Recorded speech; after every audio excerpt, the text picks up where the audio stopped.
안녕하십니까. 일요법회를 시작하겠습니다. 오늘 또 지난 시간에 이어서 아라한의 상태에 대해서 말씀을 드리겠습니다.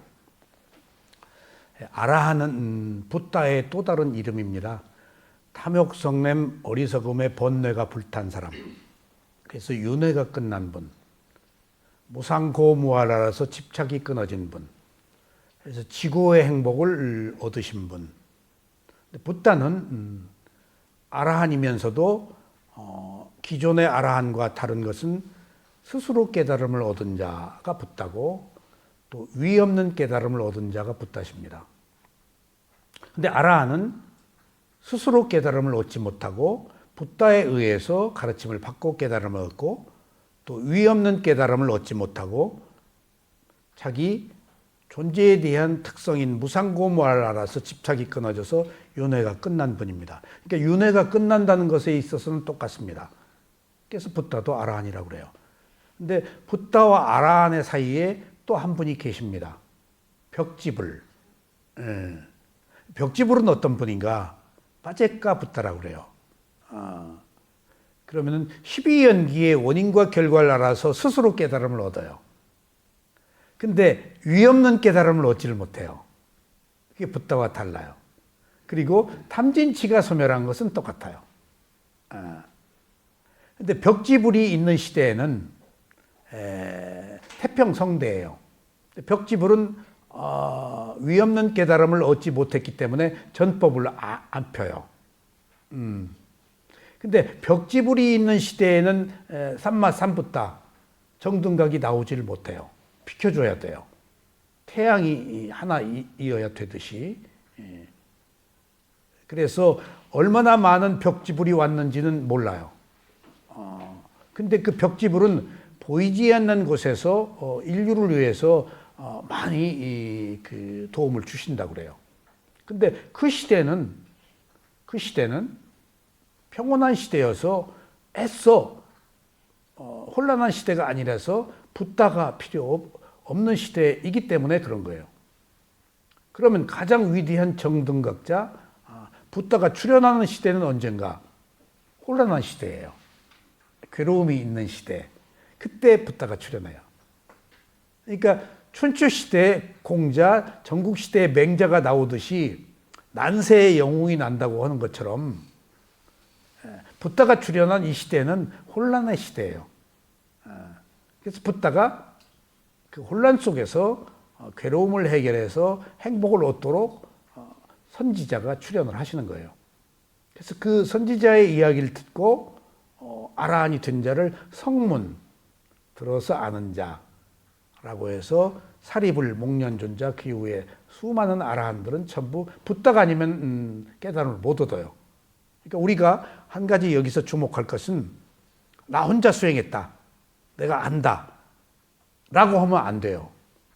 만약 나 혼자 수행했다, 내가 알아 수행했다 라고 한다면 그게 붓다예요. 적어도 우리가 이 가보지 않은 전인미답의 정신세계를 혼자 갈 수 없다는 사실. 오직 최고의 바라밀공덕을 쌓은 붓다만, 보살만, 붓다가 되기를 세운 자만 무상고무를 알아서 집착이 끊어지는 위파스나 수행을 찾아낼 수 있다는 사실. 거기에 반드시 전제되는 게 연기가 전제돼. 제일 먼저 25분의 부처는 먼저 12연기를 공부하고 원인과 결과를 안 뒤에 의심에서 해방돼요. 원인과 결과를 알면. 더 이상 의심 안 해요. 다 그럴만해서 그런 거예요. 원인에 의해 생긴 결과밖에 없어요. 그러니까 이제 헛심 쓸 이유가 없어요. 방황할 이유가 없어요. 원인이 자기가 만든 업이었기 때문에. 그래서 온전하게 힘을 집중해서 자기 내면을 성찰해서 아라한이 될 수 있는 겁니다. 그래서 우리는 범부의 입장에서 아라한이 무엇인지를 알 수가 없는데 이런 글을 통해서 우리가 아라한의 정신세계를 한번 공부해보고 있습니다. 자, 세속적인 즐거움이 없는 숲속은 즐겁다. 숲속은 여러분들 제가 이번에 몽고에 가가지고 아주 경관이 좋은 꽃이 있는 곳을 그렇게 찾아다녔는데 호수가 있는 곳에 아주 경관이 좋은 곳인데 특별히 거기를 추천해서 2박을 텐트 치고 거기서 이제 다 음식은 가이드들이 이제 해주니까 먹도록 갔는데 말이 그렇지요. 숲속에서 하룻밤을 지내는 게요. 나 세상에 그런 고통. 호수가 있어서 호수 가까이로 갔는데 입을 열 수가 없을 정도로 벌레가 많아요. 사진을 찍을 수가 없어요. 사진 찍으면 그냥 벌레가 렌즈에 다 잡혀요.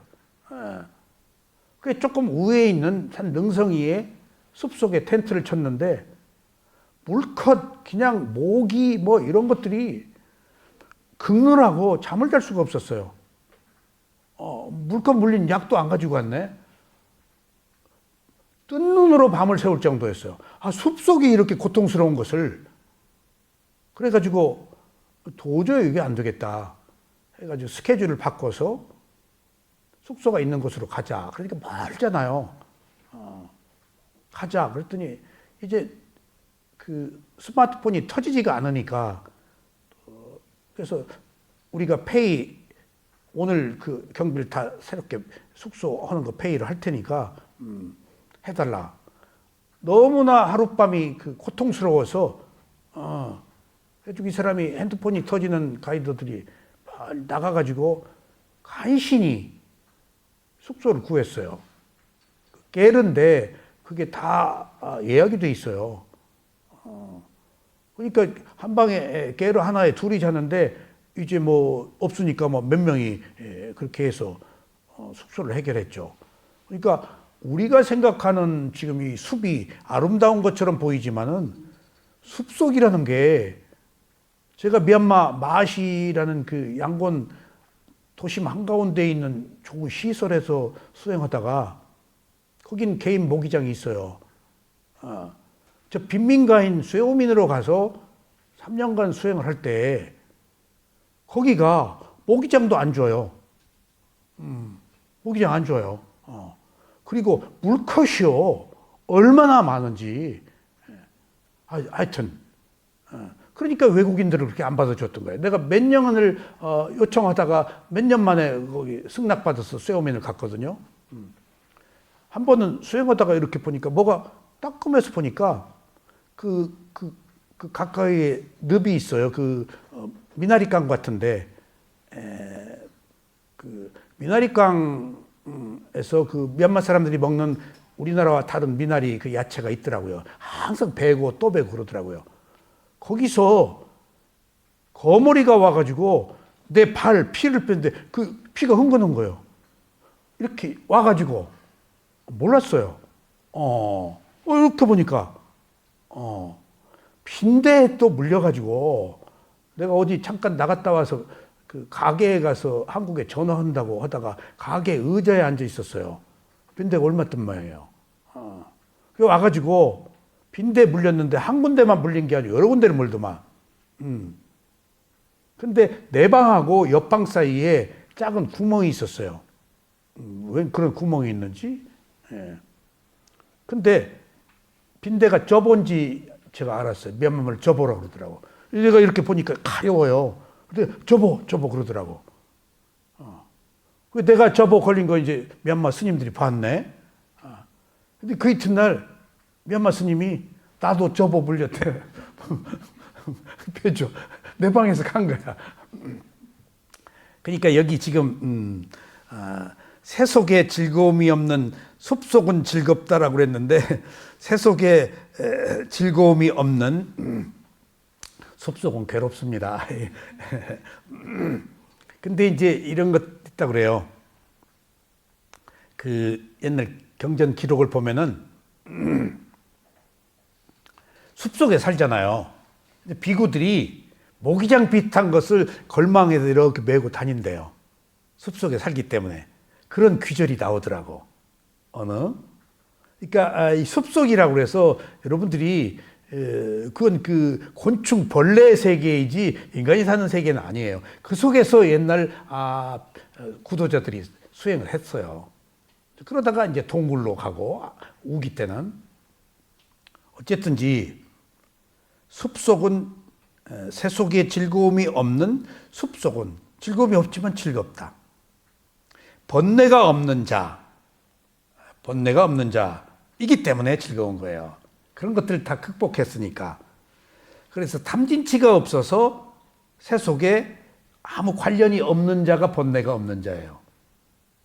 여기서 또 한 가지 재미있는 사실은 위파사나의 도가 범행도, 위파사나의 도가 5가지예요.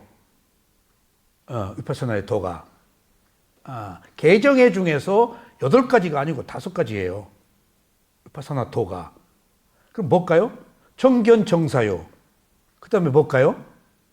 정정진, 정념, 예? 정정, 집중. 5가지가 위파사나의 도예요. 걔는 빠졌네? 예? 걔가 왜 빠졌죠?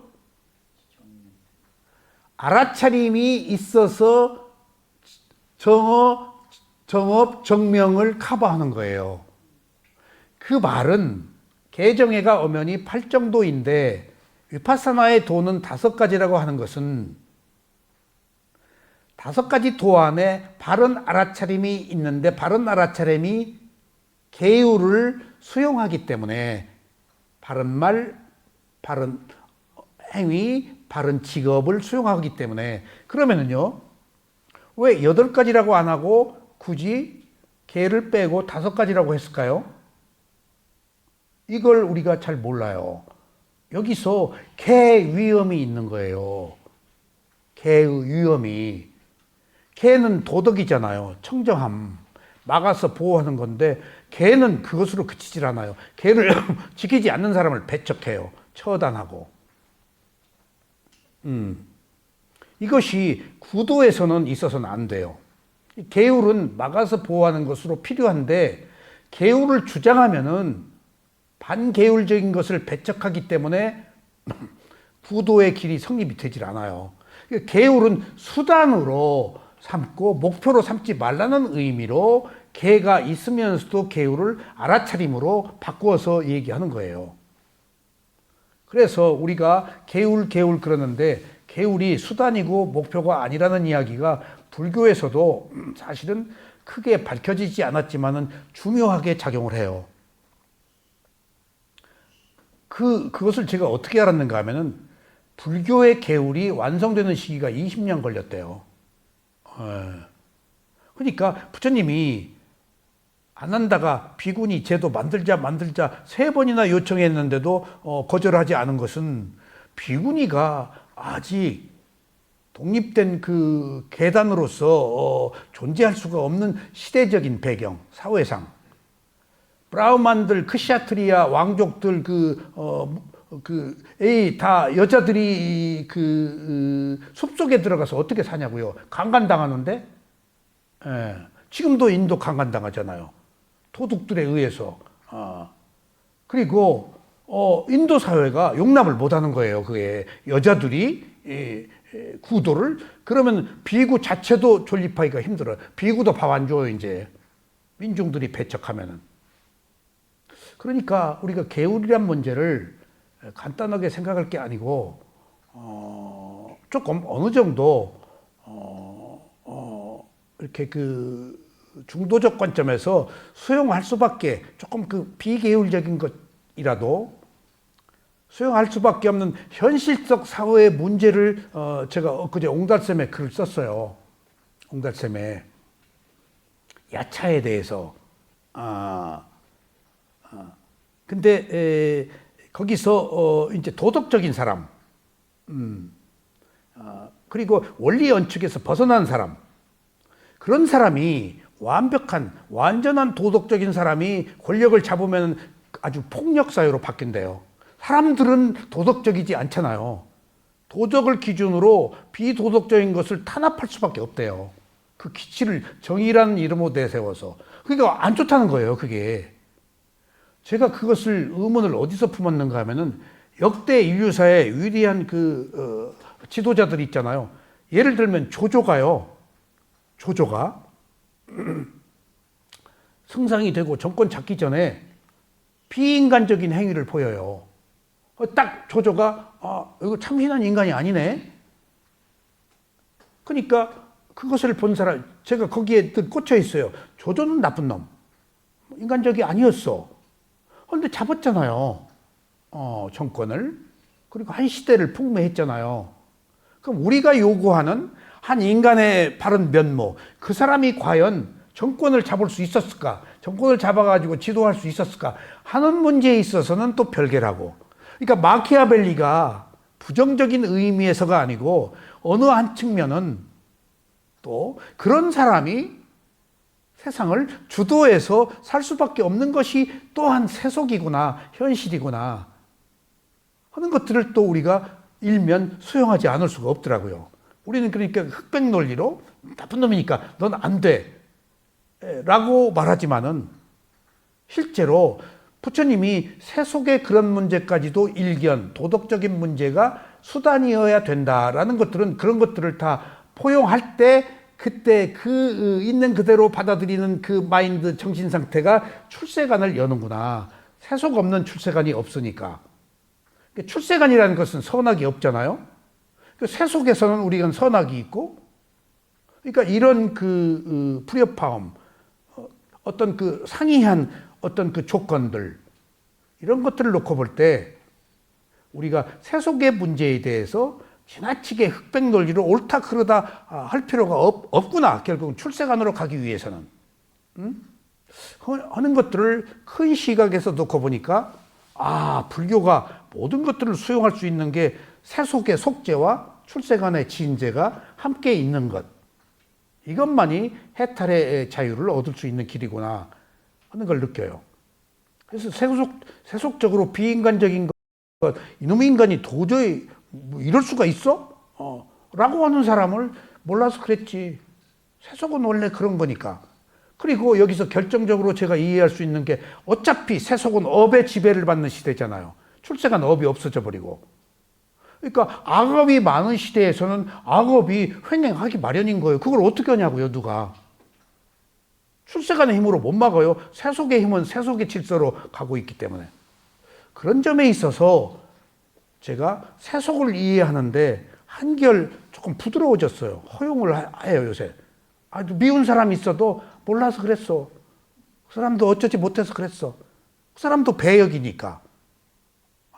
그래서 여기서 흑백 논리를 가지고 뭐가 옳고 뭐가 그르다 하는 문제 가지고 요새 뭐 쓸데없는 일에 내가 왜 이렇게 신경을 쓰지? 내 몸과 마음 알아차리는 문제도 잘 못하면서. 그러니까 꿈속에서도 그런 꿈을 꿔요. 꿈이 이제 괴로운 꿈이 있잖아요. 그럼 꿈속에서 얼른 알아차려요. 야, 알아차린 것밖에 없다.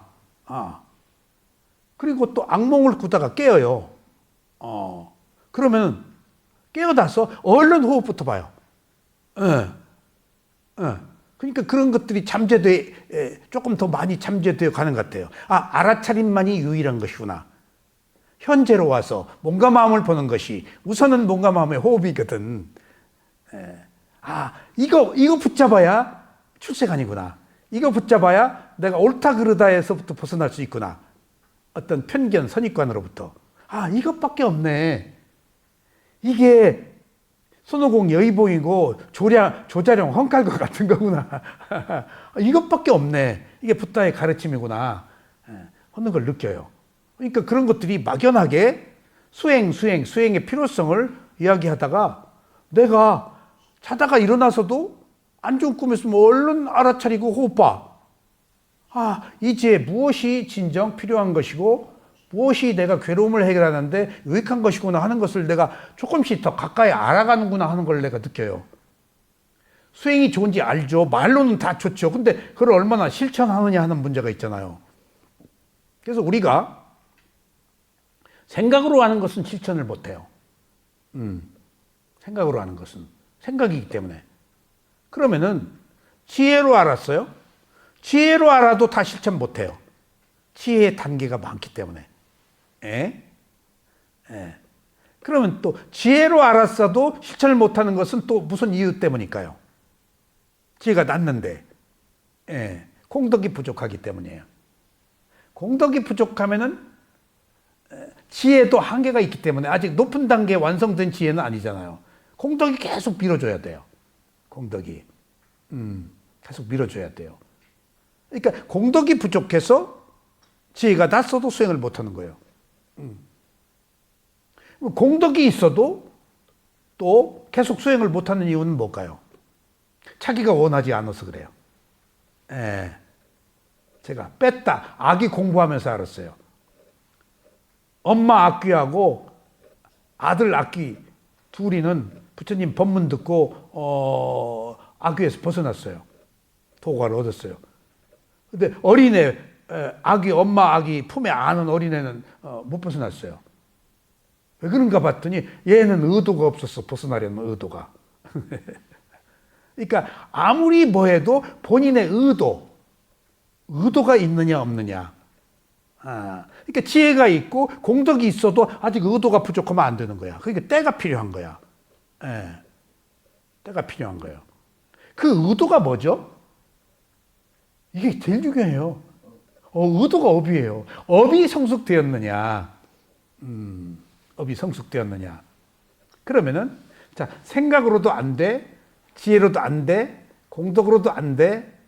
의도가 있어야 돼. 하나 내가 오늘 오다가 또 찾아낸 게 있어요. 황생님. 예, 황생님. 예. 생각, 그 다음에 지혜, 그 다음에 공덕, 의도, 하나 오늘 오다가 찾아낸 게 있어. 예. 뭘까? 미경 씨 뭘까? 스승하고 인연이에요. 이 법은 누군가한테 배워야 되잖아요. 법을 배우는 안내자와 인연이 맞아야 돼요. 예. 좋은 법을 얘기해도 인연이 안 맞으면은 기분 나쁜 거예요. 코드가 있는 거거든. 자기식에, 자기 나름대로의 어떤 그 베이스가 있는 거 아니야. 성향이. 그러니까 우리가 뭔가를 배울 때 상대편의 입장에서 배우지 않고 자기 입장에서 보거든.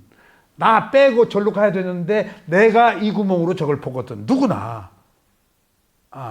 누구나. 대승불교 공부한 교수들, 스승들이 하나같이 상자불교를 대승의 요구멍으로 봐요. 저거 못 보는 거야. 엉뚱하게 저거 얘기하다가 대승 얘기가 막 금강령 얘기가 나오고 뭐냐. 왜 이 얘기가 나와? 그러니까 이 시각으로 보는 거야. 그러니까 접근이 안 되고 이해가 안 돼. 그러니까 내가 교수들이 상자불교에서 쓴 글을 읽어요. 표피적으로 접근해. 이 시각으로 고정관념을 가지고 접근해. 액면 그대로 있는 그대로 안 봐. 이게 고정관념이야. 이게 무서운 거예요, 이게. 그것도 이제 업이겠지. 그러니까 그런 모든 조건들이 다 맞아야 되겠구나. 미얀마도 스승하고 안 맞으면 툭 가요. 그 훌륭한 스승인데. 그러니까 소우민의 우대전이하고 이렇게 인터뷰 하는데 이제 인터뷰 하잖아요. 그럼 조금 과격하게 썩 얘기를 해요. 그럼 수행자들이 발끈해요. 바로 지적하는 거 싫어해요. 그러면 우대전야 사도가 쓱 나를 봐요. 웃어. 저거 발끈했다. 그럼 싹 좀 바꿔. 그 이튿날 보따리 싸가지고 가요. 한 번은 나도 물었지. 원효대사가 아라한이냐. 그러니까 우대전야가 혹시 그분이 위파사나 했냐 그러더라고. 그랬더니 옛날에 위파사나가 없어요. 안 했다. 그럼 아라한 아니다. 그래서 말 되네. 그 이듬해 또 갔더니 1년 됐더니 어떤 사람이 또 스님이 또 똑같은 질문에 귀신이 있냐 없냐 뭐 원효대사가 아라한이냐. 초기에는 다 그런 이쪽에서 뭐 제대로 공부가 이제 잘 안 됐으니 그런 터무니없는 질문을 하죠. 그러니까 좀 유치하고 창피해. 내가 그런 질문을 하면은 그거 하지 말라고 해도 해. 나한테 물어봐 먼저. 그러니까 원효대사가 아라한이냐? 이렇게 근데 우대전야가 아라한이다 그러더라고. 그래서 그 공개적으로 얘기를 안 하고 살짝 내가 지난번에는 아니라고 그러는데 이번에 왜 아란이라고 그러냐 그랬더니 하도 불어서 아란 얘기를 바라는 것 같아서 아란이라고 그랬다고. 그런 것처럼 지금 내가 열거한 이런 모든 것들이 조건이에요. 이게 다 뭉뚱그려서 원인이에요. 조건은 많아요. 조상내, 사돈내 8천도 원인이에요. 그러니까 뭐가 하나가 원인은 아니다. 그런 모든 그 잡다한 조건들을 극복하려면은 열심히 노력하는 것, 마지막으로는 아빠마다 게으르지 않게 불방일. 그게 불교에서 부처님이 말하는 최고의 어떤 그 의미예요. 그러니까 사띠가 지금 최고라 그러잖아요. 알아차림이. 대승에서는 잡인데 테라와다에서는 사띠 알아차림이거든요. 그 관통하는 것이. 근데 경전에서는 사띠 알아차림 위에 아빠마다가 있어요. 열심히 노력하라. 그것밖에 없어요. 그러니까 모든 조건을 다 원만하게 만들어서 열반으로 가게 하는. 그렇게 열반이 어려운 거예요. 그러니까 뭐 감각적 욕망을 추구하면서 하는데 감각적 욕망을 버리는 거거든. 그래서 이런 어떤 조건들이 다 필요한 겁니다. 우리가 아란을 이해할 때. 나는 욕망이 없는 세계를 모르잖아요. 근데 제가 욕망이 없는 세계를 2번이나 알았어요. 제가 그래서 이 수행을 할 수 있었던 것 같아요. 사회에서 알았어요. 부도 맞고 큰 부도를 맞았어요. 회사 하나를 제가 없앴어요. 그리고 또 하나 관계된 회사, 부도 맞은 회사를 살리려고 하다가 내가 그것을 피해가 막심한데도 불구하고 딱 끊었어요. 안 되겠다. 그거 쉽지 않은 결정이었어요. 왜냐하면 남의 눈이 있잖아요. 가족들 눈치, 형제들. 내가 무엇을 한다는 어떤 뭐에 사로잡혀 있었는데, 내가 어느 내 수준의 레벨이 있었는데, 그거 그만두기 힘들어요. 부자가 가난하면 비참해요. 뭐 하나 절단 나는 거 쉬운 일이 아니에요. 근데 딱 하나를 정리하고 나서 내가 전혀 경험하지 못하는 새로운 삶을 얻었어요. 내 의식이 포기하니까 안 보이던 새로운 세계가 보이더라고요. 깜짝 놀랐어요. 야, 그러니까 여기서 저걸 모르는 거예요. 우리는 여기서 비 오잖아요. 구름 밑에 비 오잖아요. 구름 위에 하늘이 쨍하는 거 몰라요. 근데 비 오는 것을 다 포기해버리니까 뿡 구름 위로 올라가서 하늘이 쨍 있더라고요. 그때 내가 자유로움, 노연함, 모든 속박으로부터. 또 한 번은 수행을 하면서 이제 어디 밖에 못 나오는 데 가서 혼자 내 방에서 건너편에 숲이 있어요. 근데 바로 우리 집 울타리가 있는데 거기 물이 흘러요. 아주 냉기, 차가운 물이 추워요. 그냥 쭉 떨어진 골짜구니 밑에. 근데 앞엔 숲이 우거져 있어요. 남의 땅이에요. 근데 아주 숲이 거기서 아침이면 낭낭하게 애가 글을 읽어요. 공부하는 거야. 근데 늘 긁는 소리를 듣죠. 근데 그 긁는 소리가요. 잠깐 1년, 잠깐 1~2달. 잠깐이에요. 1년이나 그렇게 잠깐 가는 게 집중의 세계에서는 그래요. 수행을 하다가 어느 날 딱 그 숲을 봤는데 내가 기존에 보던 숲이 아니고 그 숲이 전혀 다른 숲이야. 있는 그대로의 숲을 봤어. 선입관으로 봤다고 나는. 내 기준으로. 나 없이 있는 그대로 놓고 봤어. 전혀 새로운 세계야. 내가 아는 세계하고 다르네 이게. 이런 세계가 있구나. 라는 것들을 거기서 느껴서 내가 여기 와가지고 제일 먼저 수행한 문답을 스승하고 마시에서 미타사야도, 우빤디타사야도랑 우짜틸라사야도랑 문답한 것을 책으로 모아서 쓴 글이 지금 수행 노트 계속 하고 있는 것도 그거거든요. 수행 노트.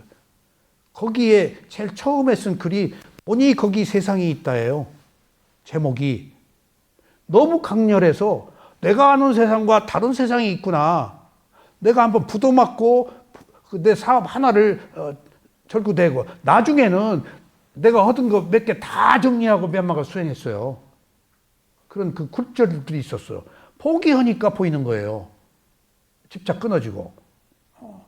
그래서 거기서 내가 받아서 결제 안 된 거 뭐 조금 상당히 있는데 하도 수행하다 그 생각이 나서 우대전이한테 내가 받은 거 아이고 자꾸 망상이 떠오른다 그랬더니 그거 수행 안 되니까 한국 가서 정리하고 오라고. 그래서 와가지고 정리를 했더니 어떤 것은 1억 얼마인데 3천만 원 받고 해결해주고 어떤 것은 시간이 지나서 청구가 안 된다네. 왜 그러냐 그랬더니 권리 우에 잠지 않는다는 권리를 못 찾는다네. 그 기간이 있더만 그 받는. 미얀마 가서 수행을 해버렸으니까. 뭐 그런 일들이 우리들이 모르는 세계가 있다고요. 근데 그것이 어떤 그 반전의 기회, 굴절, 좌절, 어떤 극심한 고통 속에서 항상 우리는 새로운 세계가 있다는 것을 염두에 두어야 돼요. 죽지는 말라고요. 미경 씨. 죽지만 말어. 세계가 있다니까 그것을 받아들여 버리면 아무것도 아니야. 못 받아들이니까 그렇지. 그러니까 자유로웠던 거예요. 이거 받아들여서 이러면 큰일 난다 하는데 다 받아들이니까 아무것도 아니야. 내가 상기 왔을 때도 그랬다니까요. 이게 막 이것 때문에 죽고 이제 내가 병 얻었다 나는 이제 끝났다 죽으면 어때? 하고 상기 온 에너지를 봤더니 이것이 한 5분 동안 상기 그걸 있는 그대로 보는 나하고 맞서더니 싹 없어졌어. 아무것도 아니야. 극복하면은 두려워서 그렇지. 예, 실제 이거 이후에 오는 어떤 피해, 괴로움 때문에 아무것도 아니야. 새로운 세계야. 그런 것들을 그래서 제가 의식의 겹이 있다는 걸 알았어요. 의식의 겹이라는 것도 뭔가 마음이 사라져요. 몸이 사라져요. 그러면 쇠우민의 마으시에서는 알물하라고 그래요. 아는 마음. 쇠우민에 왔더니 몸이 사라졌습니다. 어때요? 몸이 왜 사라지냐? 사라졌습니다. 몸 안 사라진다. 네가 있는데 못 찾았다. 그래서 막 몸을 또 찾았어. 또 그리고 몸이 사라졌어. 알물해야 되는데 아는 마음이에요. 노팅 아니고 워칭 해야 돼. 몸이 왜 사라지냐? 사라졌습니다. 또 찾아봐라. 또 있어. 찾았으니까 있는 거야. 그래서 중요해요. 없어진 건 찾으면 절대 안 돼요. 수행의 불문율이에요. 의식이 고양되어서 탐진치가 소멸했잖아요. 소멸한 탐진치를 찾으면 있어요. 내가 꺼진 불씨를 찾아내는 거예요. 수행에서 없어진 건 절대 찾지 마세요. 기억, 몸의 신체적 현상 올라간 거예요. 그게 극복한 거예요. 더 위로 올라간 거예요. 불문율입니다. 없어진 거 찾지 마. 근데 우린 찾아요. 소리가 나나 안 나나. 그럼 평생 소리 가지고 있어요. 뭐가 아픈가 안 아픈가. 그러면 또 있어요. 이게 기억이 만들어내요. 그래서 나중에 몇 년 만에 쇠오민 사야도 직접 만났어. 몸이 사라졌습니다. 몇 년 동안 똑같이 안 사라졌다고 또 찾았어요. 쇠오민 사야도한테 몸이 사라졌습니다. 몸이 안 사라진다. 화가 불끈 났어. 그래서 사라졌습니다. 내가 마시에서 몸이 사라졌어. 알물한 경험이 있기 때문에 분명한 수행 코스를 이미 알고 있는데 여기서는 다르기 때문에 다른 방법을 한번 스터디해 보려고 참고 있었던 거예요. 길이 다른 것인 줄 알고. 똑같아요. 정신세계에 다를 수가 없어요. 그래서 3년 만에 호흡이 사라졌어요. 그랬더니 툭 쳐다보더라고. 사야도. 사라졌어. 없습니다. 아는 마음밖에. 그랬더니 호흡이 사라져서 아무것도 없습니다. 그랬더니 그때서야 아는 마음을 봐라 그러더라고요. 알물 봐라. 그래서 마시에서 알을 본다는 의미가 무엇인지를 충분히 사야도하고 그렇게 질문이 어려워요. 궁금해도.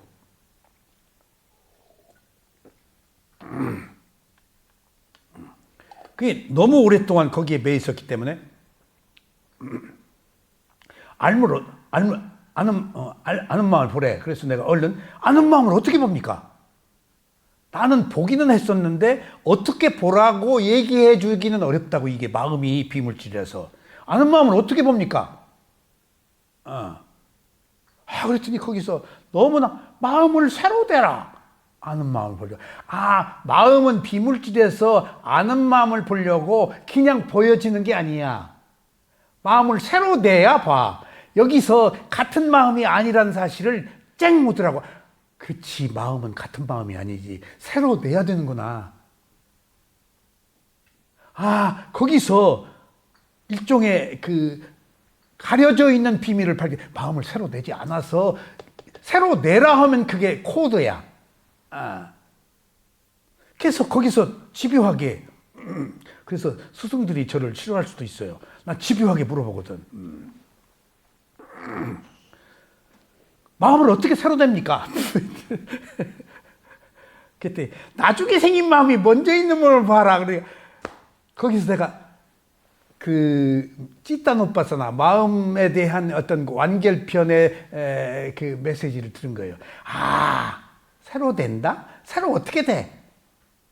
마음이 나중에 생긴 마음, 먼저 있는 마음이 있다는 것이 구체화된 거야. 새로 됐다는 것은 벌써 그런 의미잖아. 그러니까 그 마음을 보려고 마음을 새로 돼야 보이는 거야. 조금 더 구체적인 거야. 그러니까 이게 마음 보는 수행, 자꾸 제가 여러분들에게 있는 마음 봐라, 어떻게 봐라, 하는 게 자꾸 여러분들도 새로 내도록 들었기 때문에 새로 내도록 제가 유도하는 거예요. 자꾸 들어서 되는 거예요. 저도 처음에 세오민에서 그 마음 보는 수행을 하면서 우대전이야가 계속 마음 봐라 하는데 못 봐요. 새로 되지 않았기 때문에 저절로 와지는 줄 알아요. 근데 계속 마음 봐라 한 얘기를 하도 들으니까 문득 호흡 보다가 들은 얘기 있잖아. 마음 보라 그랬지? 하고 나도 모르게 마음을 한번 봤다니까? 그게 새로 낸 거야. 그러니까 하도 들어서, 그래서 마지막에 나중에 생긴 마음이 먼저 있는 마음을 새로 내지 못하는 것은 무엇인가는 내가 만드는 거야. 새로 낸다는 것은 세오민사도 얘기고, 나중에 생긴 마음이 먼저 있는 마음을 새로 보지 못하는 것은 왜 그래요? 귀에 딱지가 안 붙어서. 결론적으로 많이 듣지를 않아서, 의도가 안 일어나서. 결국은 의도예요. 이 의도가 업인데 의도가 그렇게 중요한 것은 몰랐어요. 제가 의도가 중요하다는 것을 담마키티 스님한테 배웠어요. 담마키티 스님이 복잡한 문제, 풀 수 없는 문제를 딱 의도가 뭐냐는 거예요. 그러니까 예를 들면은 도요토미 히데요시가 여기 침략해가지고 한국 사람 많이 죽고, 이순신 장군도 방어하느라고 사람 죽이고, 근데 살생한 거에서는 똑같은데 업의 과보가 어떻게 다르냐 할때 어떤 의도냐가 중요하다는 거예요. 저놈은 침략적 의도가 있고 이것은 많은 사람을 살리기 위한 방어의 의도가 있는 거 아니야. 같은 의도라도, 같은 살생이라도 살생의 과보는 있는 거야. 근데 피치 못할 살생, 구국의 영으로서의 살생 같은 것은 의도가 중요하다. 그러니까 의도업이라는 것이 선업과 악업이 있어야 업이거든요. 선업과 악업이 없는 의도는 업이 아니에요. 그러니까 딱 분명하게 업이 얼마나 중요하냐가 더 초점이 맞춰지니까 선업과 악업 둘 중에 하나잖아. 선업이냐 악업이냐에 따라서 우리 업이 달라지는 거예요. 그러니까 결국은 우리가 업의 지배를 받아서 업의 노예로 사는 것이 선업의 노예로 사느냐, 선업의 보장으로 사느냐, 악업의 노예로 사느냐 하는 문제인 거예요. 그게 다 의도다고요. 내 지금 이는 마음 먹은 마음짜리 한순간에 뭔 마음을 먹었냐, 미워하는 마음을 먹었느냐, 이해하는 마음을 먹었느냐. 그러니까 결국은 이 자기 마음, 의도로 돌아와야 돼요. 어떤 마음이냐가 의도거든요. 그 의도가 행위예요. 어떤 행위냐가. 그래서 번뇌가 없는 자, 그건 세속인 즐거움이 없지만은 세속적인 즐거움이 없지만 숲속은 즐겁다. 번뇌가 없는 자, 탐진치가 끊어져서 있는 그대로 보는 자, 그 얘기예요.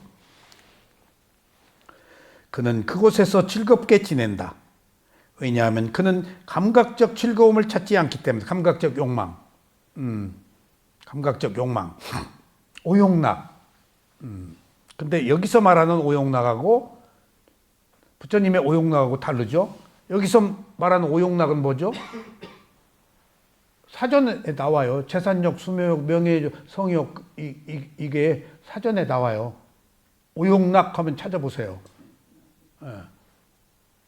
나는 그게 상자불교에서도 오용락인 줄 알았어요. 이게 사전에 있기 때문에.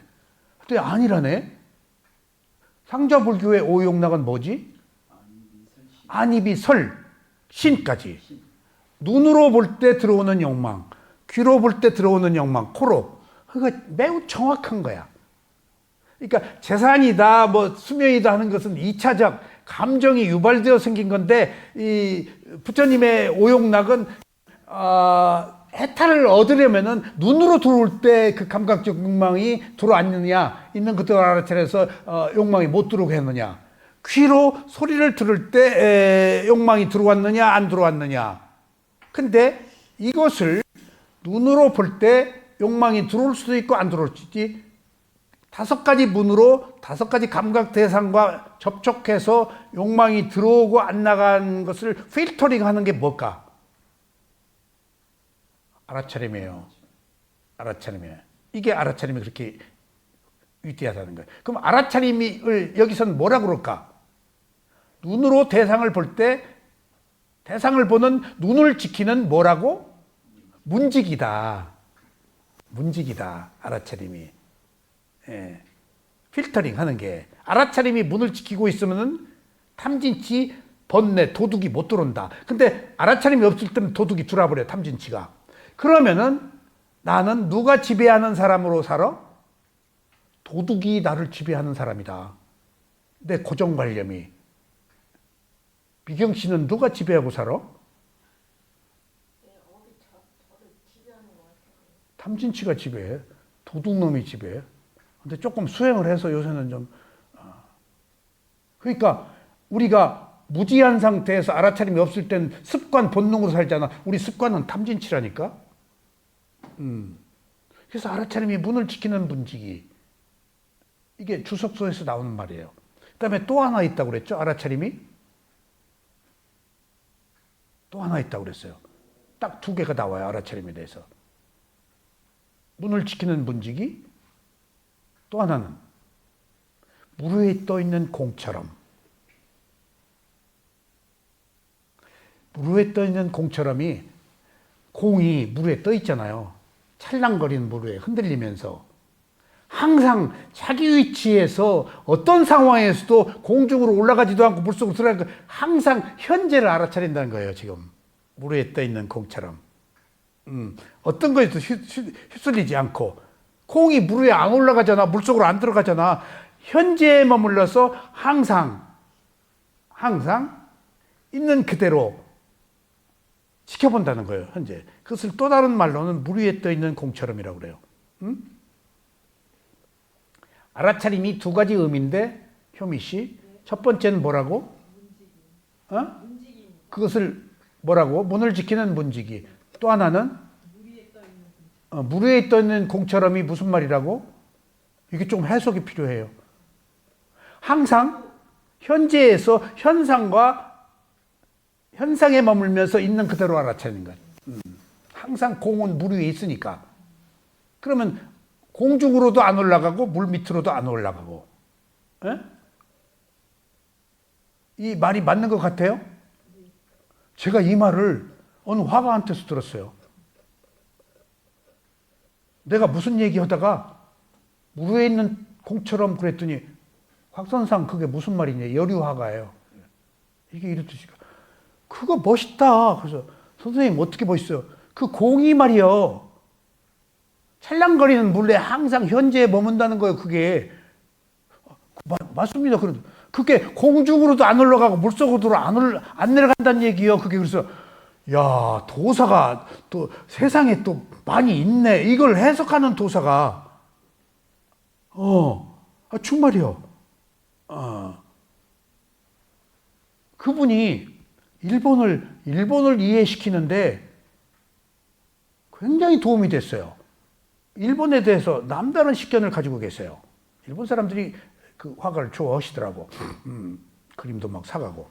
저하고 아주 가깝게 지냈는데, 일본이 섬이기 때문에 문화가 가면은 또 새로 올지 안 올지 모르니까 그 문화를 찬란하게 보존해서 꽃을 피운다네. 우리는 대륙으로 끊임없이 문화가 오잖아. 그래서 별로 중요히 안 여겨. 근데 우리 문화가 차례가 차도가 되고 뭐가 서해가 서도가 되고 하는 것들이 일본으로 건너가면은 새로운 문화가 안 오니까 나름대로의 찬란한 문화로 꽃을 피워서 체계화해버려. 그런 특성이 있대. 예, 그것도 말되네. 예, 그것도 말되네. 예. 그러니까 이 세상은 우리가 모르는 그런 시각들이 있는 거거든요. 어쨌거나 그런 감각적 욕망의 즐거움을 찾지 않기 때문에 그는 탐진치를 해결한 행복한 자다. 오, 행복하여라. 여기서 행복은 뭐죠? 괴로움이 없는 게 행복이에요. 행복이라고 하는 순간 우리는 감각적 욕망에 빠질 수 있어요. 삐띠 희열 행복 아니에요. 희열은 닭살 돋는 거예요. 그래서 오아시스를 발견한 걸 희열이라고 그래요. 행복은 뭐죠? 오아시스에서 물을 먹는 걸 행복이라고 그래요. 체험하는 것. 그러니까 신기루 보고 뭐 보고 아직 체험의 상태에 이르지 못하고 그것을 표피적으로 감각 접촉을 하는 것은 느낌 쪽에서인 것은 삐띠 희열인데 그 너머에 한 단계 높은 행복이 있어. 그러니까 이 행복, 진정한 행복은 괴로움이 없는 게 행복이에요. 행복에서 부들부들 떨고 좋다 하면 그건 희열, 삐띠. 행복이 아니에요. 욕망이에요. 그러니까 우리가 괴롭지 않은 게 행복이라고 느낄 때 숨 쉬고 사는 거에 감사해야 돼요. 오늘 밥 한 끼 먹은 거에 감사하고 이 법문을 들을 수 있는 게 감사해야지 특별한 게 없어요. 이 걸음으로 가고 있는 게 행복이지 진짜 다 가면은 죽을 일밖에 안 남았어요. 아라한들 죽는 거 기다리잖아요. 오, 행복하여라. 우리는 미움 속에서 미움 없이 산다. 옹달샘에 쓸 말이다. 미움 속에서 미움 없이 산다.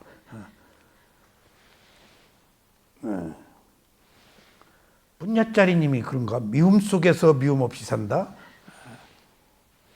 미워하는 사람들 가운데서 미움 없이 산다. 이거 시네. 오, 행복하여라. 우리는 병자들 속에서 건강하게 산다. 병자가 뭐죠? 욕망. 성냄, 어리석음이 병이에요. 탐진치가. 그건 오물이에요. 예. 근데 부처님이 경전에서 우리들에게 크게 병이 있는 걸 두 가지를 설명했는데 두 가지가 뭐죠? 하나는 나병. 욕망이 나병이에요. 가려워도 피를 흘려도 계속 긁어요. 예. 우리 욕망 환자예요. 나병 환자예요. 계속 긁잖아요. 피를 흘려도. 그 다음에 정신병 환자예요. 내가 없는데 있다고 보고 전도몽상으로 온갖 차별을 일으켜서 없는 걸 있다고 보고 있는 걸 없다고 보잖아요. 그게 정신병자가 아니고 뭐예요? 제대로 보는 사람 없어요. 근데 다 제대로 못 보기 때문에 내가 정상인으로 알고 있지 실제 여기 아라한이 사는 세계에서는 나는 정신병자, 정신질환이에요. 그러니까 사실은 혼돈돼 있어요. 혼돈 속에 살아요, 우리는. 그래서 병자들 속에서 건강하게 산다. 그러니까 제가 수념처에서 그는 토론하지 않는다. 아라한이 되면은. 그다음에 그는 비난하지 않는다. 남을 아라한이 되면은. 근데 그는 세속의 언어를 쓰되 나, 너, 우리 뭐 어쩌고 말을 하려니까 세속의 언어를 쓰되 착각하지 않고 쓴다. 아라한이 그 마지막 귀절이다. 수념초에서 그게 나오더라고요. 그러니까 우리가 어차피 사회적 통념으로 무언가를 말해야 될 때 관념을 얘기하거든요. 진실이 아닌 것을. 근데 나, 너, 여보, 당신 어쩌고저쩌고 하더라도 당신이 있다라고 보고 사용하지 않고 부르기 위한 명칭으로서 사용한다. 그런 뜻 같아, 그 말이. 세속의 언어를 사용하되 착각하지 않고 쓴다. 어차피 관념적으로 사용할 수밖에 없는 것은 사용하되 알고 사용한다. 부르기 위한 명칭으로서. 그게 아라한이에요.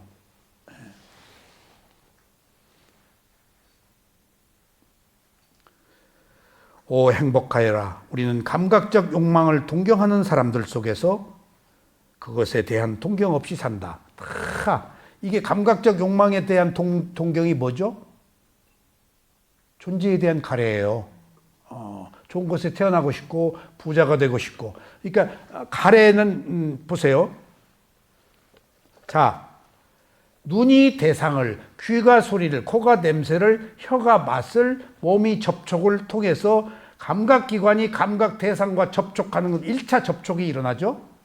예? 그 다음에 1차 접촉이 일어난 건 아무 의미가 없어요. 육체적 접촉은.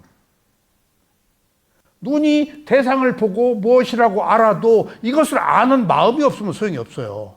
의도, 그 마음이 그렇게 중요해요. 마음이 없으면 성립이 안 돼요. 접촉이 2번 일어나는 거예요.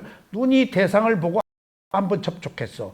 이것을 마음이 접촉해서 알아야 등이라고 비로소 아는 거예요. 그럼 등이라고 보았을 때 내가 등을 보고 느끼는 기본적인 느낌이 자생적으로 자동적으로 일어나도록 되어 있어요.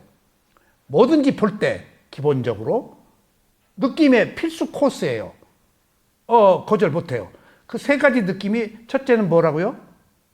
즐거운 느낌, 괴로운 느낌, 즐겁지도 괴롭지도 않은 느낌은 기본적으로 부처님이나 우리나 똑같이 일어나요. 느낌은 3가지를 누구나 느껴서 우리는 감각적 욕망을 갖지 않을 수가 없고 화를 내지 않을 수가 없고 어리석음에 빠지지 않을 수가 없어요. 그렇게 태어나서 업의 과보로 우리는 그렇게 태어났어요. 그게 없으면 안 태어나니까 붓다같이. 그게 있어서 태어난 것은 탐진치의 노예로 주인으로 도둑놈이 지배하도록 허용해놓고 사는 거예요 지금. 1차 접촉은 3가지 느낌이 일어났어. 그러니까 구조적으로 우리는 괴로울 수밖에 없어. 그러면 여기서 가래가 일어났어. 1차적으로 일어난 느낌은 업의 과보야. 근데 업의 과보로 새로운 욕망이 일어난 것은 2차적으로 과보가 업에 의해서 생긴 과보를 받아서 안 받을 수가 없어. 근데 이 과보를 받아서 좋다 싫다 덤덤하다를 받았을 때 여기서 내가 좋다 싫다 하는 것에 반응해 가지고 새로운 욕망이 일어나. 이건 업이야. 이것이 가래예요. 그러니까 저 느낌 자체는 업의 과보로 온 거라서 어쩔 수 없어. 느낌에서 느끼고 말면은 그칠 것을 욕망으로 가래로 건너가 버렸어. 이것은 2차적 감정이 일어난 거예요. 정신적 어떤 감정이 진행되어서 흘러간 거예요. 새로 일어난 거예요. 이게 업이에요. 일어나서 윤회가 되고 부처님은 알고 말아서 사념처 사성제로 밑으로 윤회에서 벗어난 거예요. 이게 바로 우리들의 지금 아라한이 되는 길이에요. 보고 예쁘다라고 할 거냐, 보고 그냥 하나의 현상이라고 말 거냐, 이 자리가 깨달음의 자리예요. 반응을 했느냐, 감정이 안 일어난 자리. 이것을 제가 계속해서 말씀드리죠. 우리가 기분은 느끼되 무엇을 보이지 말라고? 태도를 보이지 말아라. 벌써 느낌이 딱 와. 벌써 기분 좋고 싶고 이미 입력돼 있어. 근데 좋다고 싫다고 표정 짓지 말고 말하지 말아라. 그러면 거기서 사그라드는 거예요. 말을 하면 업이야. 2차적 그게 빠빤짜 분별했느냐 차별했느냐 반응했느냐가 느낌에서 가래. 느낌에서 가래로 넘어간 자리가 깨달음이라고 하는 자리가 바로 그게 차별 분별 반응 그걸 빠빤짜라고 그래요. 그것을 희론이라고 해요. 희론. 희론. 희극할 때 그 희론. 희극 써버린 거야. 그래서 피에로로 배우로 해버린 거야. 그것이 지금 그래서 느낌과 감정은 달라. 감정은 우리가 새로 일으킨 거야. 느낌은 어쩔 수 없어. 구조적으로 우리가 이런 두 가지 그 문제에 처해 있어요. 항상 기분 나빠. 근데 기분 나쁜 표정 지을 거 없어. 원래 기분 나쁘도록 돼 있어. 그건 내가 어쩔 수 없이 받아야 돼. 근데 여기서 기분 나쁜 것을 그래 속상해. 왜 째려? 어쩌고? 하는 것은 내가 일으킨 거야. 이건 어쩔 수 없더라도 과거에 건다빠가 일으킨 거고 여기서 내가 새로 일으킨 것도 내가 받아야 돼. 또 지금 이후에 이런 그 미묘한 문제, 첨예한 문제 이것이 느낌과 가래 쌓여 있는데 그 가래가 바로 감각적 욕망이고 2차 반응한 거예요. 1차 반응한 건 느낌이고 2차 반응한 것은 가래예요. 이게 느낌에서 가래로 넘어가지 않느냐는 것은 1차 반응, 1차 접수된 것은 어쩔 수 없고 2차는 내가 만든 것이다. 여기서 어떻게 할 것인가가 분명히 우리가 한번 따져봐야 돼요. 그러니까 지금 내가 2차로 반응했느냐 안 했느냐 보자고요. 1차로 그쳤느냐 2차로 넘어갔느냐 아니면 저 3차까지 갔느냐 휙 돌려서 3차까지 갔느냐 그래서 지금 백코스 계속 해야 돼요. 2번 칸으로 제가 늘 그러잖아요. 내가 욕망이 일어났어. 2번 칸으로 넘어갔네. 과거 1번 칸으로 갔네. 칸으로 나는 생각할 때가 있어요. 3번 칸으로 갔네. 욕망. 그러니까 어차피 우리는 가. 근데 얼마나 빨리 오느냐. 한 달 만에 오느냐. 남편하고 문제 생기고 조금 있다 돌아오느냐. 그 차이가 구도의 차이야. 그러니까 내가 수다원이 됐느냐 어쩌느냐 가지고 따질 게 없고 화내고 얼마나 빨리 왔느냐 그걸로 자기가 결정하면 돼. 몇 년을 맨날 며칠을 왼수로 삼어? 그러면 아직 멀었네. 비극이요. 이게 누구를 미워한다는 것을 가지고 있다는 것이 비극이야. 그런 의미에서 일본을 계속 미워할 수밖에 없는 한국 사람들은 비극이에요. 족쇄에 걸려 있는 게 우리가 스스로 만든.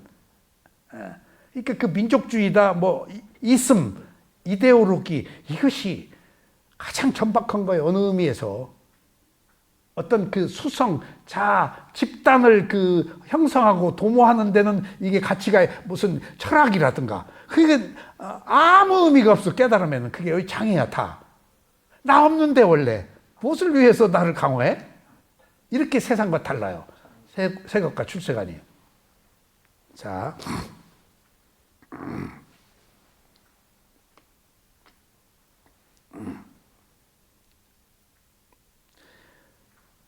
오 행복하여라. 우리는 아무런 장애가 없다. 장애가 뭐지? 5가지 장애. 감각적 욕망, 악한 의도, 게으름, 들뜸, 의심, 들뜸. 5가지 장애. 이게 법이에요. 법념처가 진리이고 알아차릴 대상의 첫 번째가 난 딱 사성제. 그냥 짱 빛나고 그 부처님의 그게 짱 나올 줄 알아요. 법념초의 첫 번째가 딱 우리들이 가장 많이 가지고 있는 감각적 욕망이 짱 나왔어. 알아차릴 대상이라는 거예요. 그게 우리들의 가장 기본이라는 거예요. 차산. 그러니까 법념초 진리 그게 세속의 진리예요. 법념초의 첫 번째가 뭐요? 오취원 아니 옥의 5가지 장애. 우리들의 창의력을 덮어 누른다. 덮개 개 장애. 우리들이 의식을 개발하고 조금 뭔가 해보려고 하면 딱 내 의식을 덮어 누르는 것이 5가지 장애다. 첫 번째가 뭐? 그 감각적 욕망 여기 지금 알아하는 벗어났네. 감각적. 다음에 악의가 악한 의도인데 성냄이에요. 그 다음에 세 번째가 혼침 게으름, 나태함. 그 다음에 들뜸과 후회. 그 다음에 회의적 의심. 부처님 법에 대해서. 이것이 우리들이 가지고 있는 자산이야. 그리고 두 번째가 뭐라고? 오온이 아니고 오취연. 이것 때문에 우리 몸과 마음을 집착한다. 그리고 세 번째가 뭐? 12처, 18개. 예. 그리고 그 다음이 뭐야? 칠각지, 일곱 가지 깨달음의 순서대로 가는 거예요. 그 다음에가 사성제요. 예. 법의 완성이야. 그러니까 우리들이 법이라고 대상이라고 알아야 될 게 우리들이 가장 많이 가지고 있는 게 욕망이에요. 그 욕망이 탐욕이에요. 예.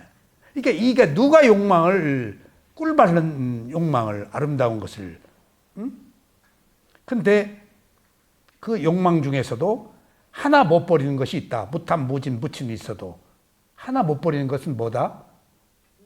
애욕은 못 버린다. 그래서 애욕 없음이 아니고 라가인데 무슨 라가? 위라가. 애욕 없음이 아니고 애욕의 피시 바램. 그러니까 없을 수는 없는 거야. 생존하고 있는 한. 그러니까 없다 그러면은 그 살아있는 생명이 아니야. 근데 있어도 빛을 발하지 못하게 하는 것이 아라한이야. 애욕 없음이. 예. 그러니까 우리가 여러분들 이해를 좀 하세요. 애욕을 가지고 뭔가 이성을 그리워하는 것은 최후의 생명이 가지고 있는 그 최후의 그 에너지 보루예요. 그거 그렇게 뭐 아이고 죽일 놈, 죽일 놈 반대. 현미 씨 그럴 거 없어? 예쁜 남자 보고 아이고 죽일 놈의 반대. 그럴 거 없어. 자연스러운 거예요. 빛이 바르게 하면 돼. 그것이 문제라고 여겨가지고, 에? 다 데리고 못 살아. 분명하게 깨닫자고, 사진 찍으러 다닌 사람한테, 아니, 남편이 이렇게 찍으러 다니라고 그래요. 그때. 사진 찍으러. 아니, 내가 사진 찍는 거 못 찍게 하면 데리고 살 것 같아요? 그래서, 세게 나와요. 이 나이 먹어서 그런 지위도 못 누려요? 알았어요. 아니, 몽고에 한 15일씩 가 있으면은, 이제 그 남자들이 안 보내거든. 어떻게 괜찮냐고 그때, 그런 얘기들을 하더라고.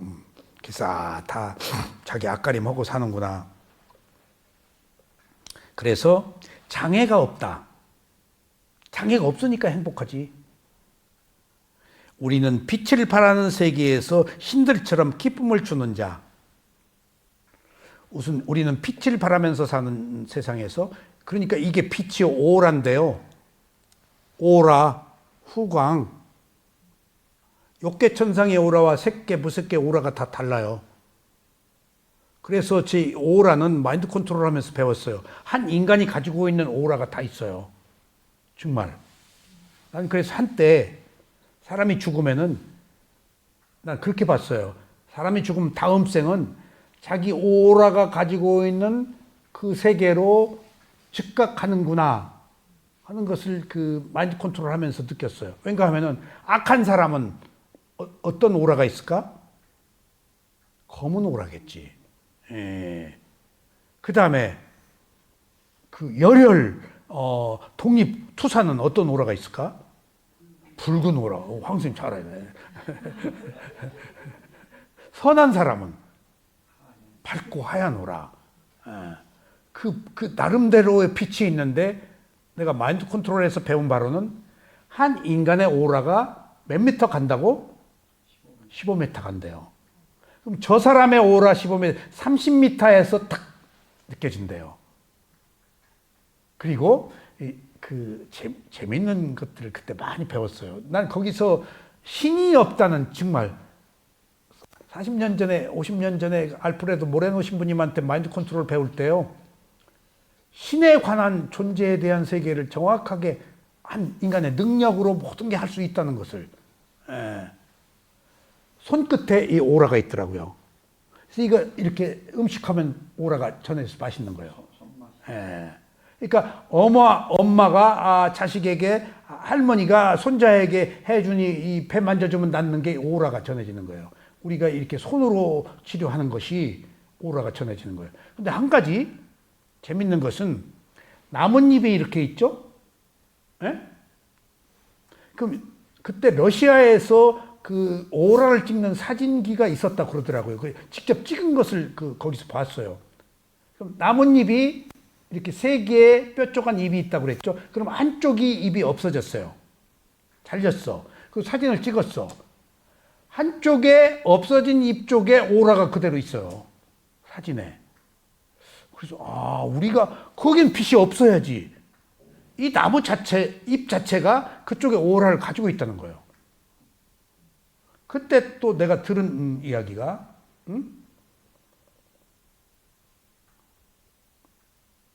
마지막에 알프레도 모레노 신부님이 옷 벗었어요. 그것도 또 그거 하시는 신부님도 옷 벗고요. 신의 정체가 깨져버리더라고요. 모든 것이 집중력에 의해서 생기는 문제라는 것들이 과학적으로 분석이 되고, 자, 큰 나무가 있어요. 내가 나무 밑에 가서 라이터, 돌이 없는 라이터를 가지고 불을 켜요. 그 불이 안 켜질 거 아니에요? 나뭇잎 하나, 그 나무 밑에 어느 나뭇잎 하나에다가.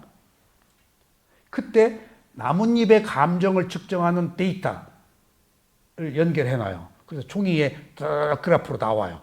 그럼 리듬이 그려져요. 나무의 현재 감정이야. 그러면 A가 돌이 없는 라이터로 불을 켜. 근데 불이 안 켜지니까 제 감정이야. 두 번째, B가 돌이 있는 라이터로 나무 밑에 가서 불을 켜. 나뭇잎에다가. 뜨겁지, 이제 어느 한 나뭇잎이 막 이런 격렬한 반응을 보여. 그리고 세 번째, 돌이 없는 라이터를, 이제 아까 돌이 있는 라이터를 가지고 불을 켰지? 돌이 없는 라이터를 가지고 B가 또 가서 켜. 그럼 불이 안 붙지? 얘가 가기만 해도 반응하더라고. 나무가. 그런 데이터들을 가지고 공부를 했어요. 별걸 다 했어요. 물컵 방법, 장갑 맞치 방법, 얼음통에 손 넣고 뜨거운 물에 넣고 해가지고 이 손이 능력이 있을 것이다 하고 투사하는 것. 거기서 한 인간의 집중력이 이렇게 위대하다는 것을 알고 초능력이며 어떤 알 수 없는 신비로운 세계의 염력들을 내가 다 수용할 수 있었어요. 인간의 능력이 이렇게 무한한 것이구나. 집중이 되면. 거기서 한 인간의 뇌가 140억 뉴런스인데 우리가 3% 쓴대요. 4%. 천재가 13% 쓴대요. 예. 자기 뇌의 그 뇌파, 뉴런스. 예수님은 부처님은 훨씬 더 쓰셨을 거야, 아마. 그런 어떤 그 잠재되어 있는 능력의 한계치를 집중에 의해서만 끌어낼 수 있어. 그래서 그 뒤에 샤만이 작두 타고 방울 흔들고 뭐 엽전하고 하는 것들이 전부 집중인 줄 알았어, 내가. 저게 집중이구나. 그래야 작두에 올라가. 집중이 돼야. 처음부터 바로 못 올라가. 그런 모든 의식들이, 모든 수행하는 행위들이, 모든 경우들이 예술 활동도 전부 어떤 집중을 했느냐가 어떤 결과를 맺느냐 하는 똑같은 정신세계야. 그래서 기독교에서 열심히 기도한 사람들이 뭐가 보이고 하는 것도 집중이야. 다른 거 아니야. 그게 초능력이에요. 근데 유일하게 모든 집중 중에서 단 한 가지 집중은 예외야. 이 세상의 모든 집중은 선정의 집중이고 대상과 하나가 되는 집중이야. 근데 유일하게 붓다가 개발한 집중 하나는 대상과 분리하는 거야. 카니카사마디. 하나가 되지 않고 분리해서 대상과 아는 마음 분리하는 거야. 여기에서만 무상고무와치에게가 나와요. 부처님 찰나 집중에서만. 이 세상은 모두 근본 집중이야. 그건 능력이 있어. 신통한 힘이 있어. 근데 찰나 집중은 무상고무를 알아서 집착이 끊어지는 집중. 그게 붓다예요. 그래서 위파사나에서는 선정에서 생기는 그 집중, 표상이 이 집중을 유도하는 것들, 그것을 안 좋게 봐요. 위파사나 수행자들은. 못 본 게 자꾸 느낌 보라고 그래요. 느낌이 무상고무하니까. 이런 차이가 있어요. 그래서 빛을 발한다 하는 것은 오라가 사람에 따라서. 그러니까 안색이 좋다 나쁘다. kunja짜리님 지금 안색이 좋아, 빛이 좋아. 자기 가지고 있는 거야, 마음이. 그래서 오라는 한 생명의 빛이다. 여기에도 이게 좋은 얘기다. 여기에도 이게 뭐지? 6가지 감각기관에도 또는 저쪽 해안에도 여기에도 안입이 설치네. 저기에도 해안에도 감각 대상, 외적 감각 대상, 그리고 이쪽 저쪽 여기와 저쪽 해안 모두에도 어떠한 것도 나 또는 나의 것이라고 붙잡지 않는다. 이쪽 저쪽에도 그를 위한 것은 존재하지 않는다. 이게 뭐죠? 감각기관도 나를 위해 존재하는 게 아니고 저기에도 이쪽 저쪽도 나를 위해서 존재하는 게 아니고 단지 하나의 딴마 현상으로서 업의 과보로서 존재할 뿐이야. 내가 있어서 나를 위해서 존재하는 것들이 아니야. 이게 나를 위해서 이게 필요한 것들이 아니야. 그냥 거기 있어서 생긴 것들이야. 업의 과보로 나는 내가 붙인 거지. 그를 위한 어떤 것은 존재하지 않는다. 그는 고통을 받지 않으며 속박당하지 않는다. 이것이나 저것이나 이것도 저것도 아닌 나를 위해서 존재하지 않는 거니까 내가 없을 뿐더러 나를 위해서 나의 것이고 나고 나의 것이고 나의 소유가 아니니까 내가 그것들로부터 속박 안 받는다는 거지. 근데 내가 있고 내 새끼고 내 재산이고 내 남편이고 내 옷이고 뭐 하면은 속박이지. 그 순간부터 내가 떨어져야 속박이 벗어난다는 거지. 고통받으면 속박도 왜? 나의 것이 아니고 나라고 할 것이 없으니까 나는 그를 바라문이라고 부른다. 바라문이 상위 계급으로 성직자 계급, 최상위 계급인데 여기서 바라문이라고 부르는 것은 아라한을 얘기를 해요. 아라한을 모르니까 36 한번 봅시다. 여기서 바라문은 성스러운 바라밀교를 믿는 자를 의미하는 것으로 사용되고 있다. 그 사람들 이해시키려니까 가장 최상위 계급의 성스러운 자다. 해탈을 얻어서 아라한은 모르니까. 자, 다음이 명상적이고, 여기 명상이 다 왔어요. 선정이 아니에요, 여기서. 예. 선정은 기도예요. 명상은 메디테이션이에요. 위파사나예요. 사념처. 명상적이고, 주석서에 뭐라고 되어 있는가 하면 집중인데 그냥 집중이 있네. 찰나 집중이에요. 그 다음에 통찰을 수행한 자, 집중한 자, 통찰을 수행한다. 여기 집중은 그냥 보통 찰나 집중이란 말 잘 안 써요. 보세요. 집중에 대해서 꼭 아세요. 집중이 근접 집중과 근본 집중만 얘기해요. 근데 찰나 집중은 위파사나 쪽에 가서 붙어요. 예. 집중이 있죠. 근접 집중, 근본 집중, 찰나 집중 이렇게 얘기를 안 해요. 하기도 해요. 근데 거의 두 개만 얘기해요. 근접 집중과 근본 집중. 제가 책에 보니까 그래요. 찰나 집중을 얘기할 때는 위파사나 앞에 붙어요. 예. 찰나 삼매, 카니카 사마디. 그리고 카니카 사마디 자체가 위파사나야. 그러니까 선정과 위파사나를 뭘로 구별하느냐? 집중으로 구별해요. 하나가 되느냐, 분리해서 보느냐. 그래서 카니카 사마디는 선정 쪽에 안 넣더라고요. 분류를. 제가 그걸 발견했어요. 같이 넣기도 하는데 보통 집중할 때 두 개만 얘기하고 찰나 집중은 위파사나 앞쪽에 붙여서 얘기를 하는 경우가 이게 조금 이제 그게 중요한 건 아니지만은 그런 차별을 하는 것, 구별을 하는 걸 봤어요. 명상적이고가 찰나 집중과 통찰. 통찰이 뭐지? 꿰뚫어서 아는 것. 그게 무상고보아예요. 인사이트 메디테이션. 통찰한다. 무상고모아예요. 그게 위파사나예요. 그러니까 위파사나가 무상고모아, 지혜수행. 근데 보통 이런 지혜가 7청정과 16단계가 있죠? 그건 빤냐라고 안 해요. 통찰이라고 안 해요. 야나라고 그래요. 빤냐라고 했을 때 통찰이야. 부상고무화 때만 통찰이라고 그래. 그 부상고무화가 위파사나예요. 미얀마 스승들한테 위파사나가 뭐요? 그럼 부상고무화 딱 그래요. 그걸 빤냐야 그게. 야나는 이해야 이해. 예. 빤냐는 꿰뚫어서 아는 통찰. 그러니까 부상고무화 해탈이에요. 명상적이고 더러움이 없고, 왜 더러움이 없지? 청정하니까, 깨끗하니까.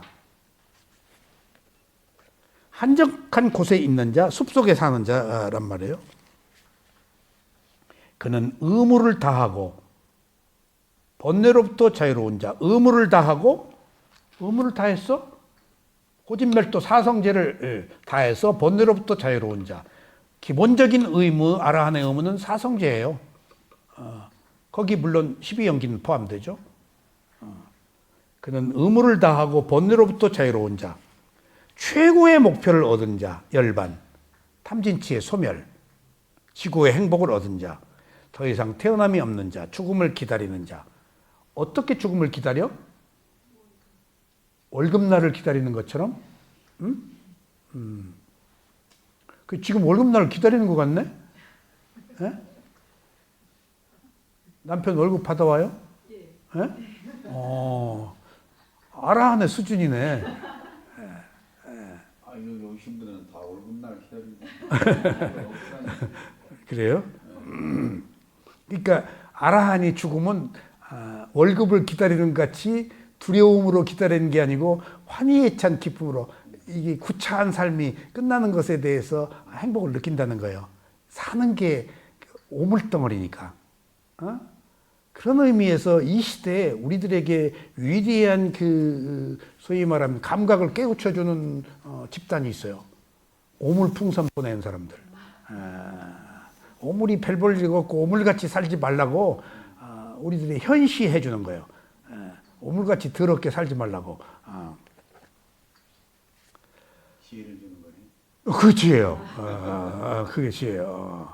그러니까 조금 그 국제적으로 보낼 게 없어서 오물을 보내냐, 이건 국제적으로도 너무 유치하다라고 하는 사람도 있는데, 나는 오물이 쓸데없는 오물을 탐닉하지 말아라라고 보내는 것 같아. 이게 오물의 마음을 가지고 있기 때문에 오물을 보내는 겁니다. 에? 오물의 마음을 가지고 있기 때문에 오물을 보내고 있는 거니까. 오물의 마음을 가지고 있어서. 네. 아니 무학교에서가 그랬잖아요. 그래서 뭐 들어보이냐니까 무슨 뭐로 보인다고 하니까. 자기 마음이 그러니까 마음이 그 상태를 만들어낸 거니까. 보살님으로 보인다. 네. 그 당신의 마음이 보살이니까 보살로 보이고 그런. 그건 맞네. 그 말인 것 같아. 그러니까 그 사람들의 정신이 오물이네. 그렇죠. 난 또 가르침을 주는 줄 알았네. 그러네. 보석이 오물을 보낸 줄 알았네 또. 알았어요.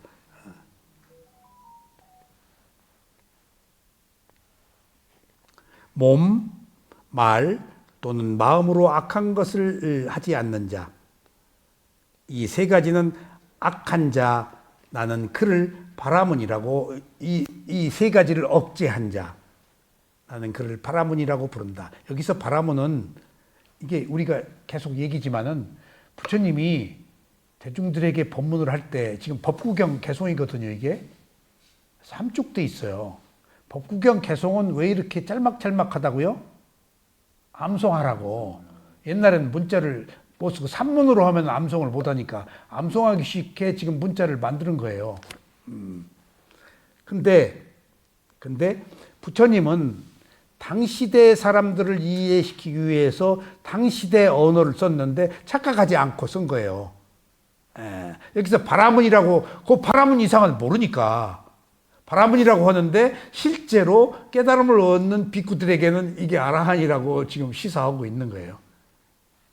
아셨죠? 자, 오늘 시간 많이 됐나요? 예? 그럼 다음에 조금 아라한이니까 오래오래 합시다. 다음 또 아라한 기대해 봅시다. 오늘 여기까지 말씀드리겠습니다.